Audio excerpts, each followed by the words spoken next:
Right, let's go to Amman in Jordan and speak to Juliette Touma, who is the Communications Director at the United Nations Relief and Works Agency. Juliette, thank you so much indeed for your time. I was just quoting to a colleague of mine, the Israeli Army spokesman, Avichai Adrai, who, talking about the humanitarian crisis in Gaza, said, this is the direct quote, "The humanitarian situation in the Gaza Strip is under control." I presume your agency would disagree with that.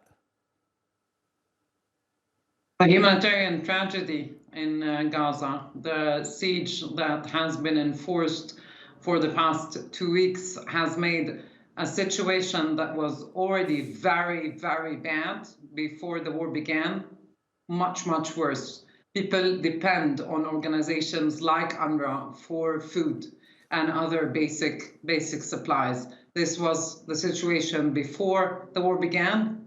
Right now, with 500,000 people sheltering in UNRWA schools and other facilities, their situation is dire. The humanitarian needs are deepening. Hamas says it expects UNRWA to distribute the humanitarian aid to those who need it the most in the Gaza Strip. Have you agreed to do that? Well, we have been doing assistance and delivery of services for more than 7 decades now in the Gaza Strip. UNRWA is the largest humanitarian operator on the ground. UNRWA is one of the oldest humanitarian agencies on the ground. We've been there through thick and thin over the past 7 decades, and in line with humanitarian principles, we are a UN agency, so we will deliver assistance to people who need it most, especially those who are sheltering in over 100 facilities that belong to the UN across the Gaza Strip. Yeah, I definitely want to ask you about those UN schools specifically, Juliette, but I was asking if you're prepared to, and clearly UNRWA has been doing this work in Gaza and helping Palestinians for decades, as you say, but in this particular situation, will you, UNRWA, decide who needs the assistance the most, or will you take some direction from Hamas? And also, there's the fact that you guys have been losing colleagues. They've been killed during the current conflict.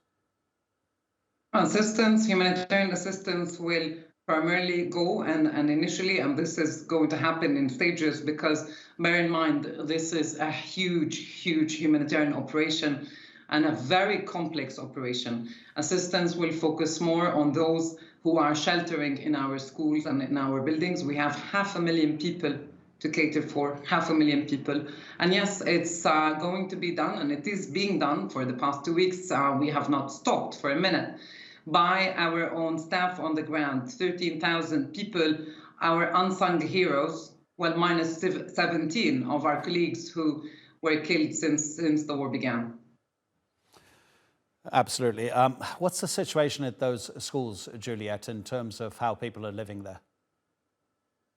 So half of those facilities that we're hosting people in are schools. Before the war, they were schools for boys and girls. UNRWA is the only UN agency in the world that runs a fully fledged school system. But sadly, we had to close those schools down since the war began, and we turned them into shelters. And there we have been receiving people day in and day out. The conditions are far from human, if you wish, especially in some areas that were not actually meant to be shelters. It's overcrowded. We're running out of supplies. Our teams are exhausted. They are displaced themselves. They're going through a lot themselves because some have lost family, loved ones, their own homes. But it's an ongoing operations, and this is exactly why we need more supplies, and we need the convoy that happened this morning to be frequent and to be on a daily basis, where we need to bring in at least 100 trucks of supplies every single day, and we need to bring in fuel. Fuel is absolutely fundamental for the humanitarian operation, including for UNRWA, but also for water and pumping clean water into people's taps. Juliette, just in about 20 seconds, if you don't mind, is the water running in Gaza right now? Not throughout the Gaza Strip. Water is running out. This is why fuel is critical for the pumping station for clean water, so that to spare people from being ill. Yes, and Palestinian officials are saying that people can't now, most of them, afford bottled water. Juliette Touma, thank you very much indeed for your time, Juliette. We really appreciate it.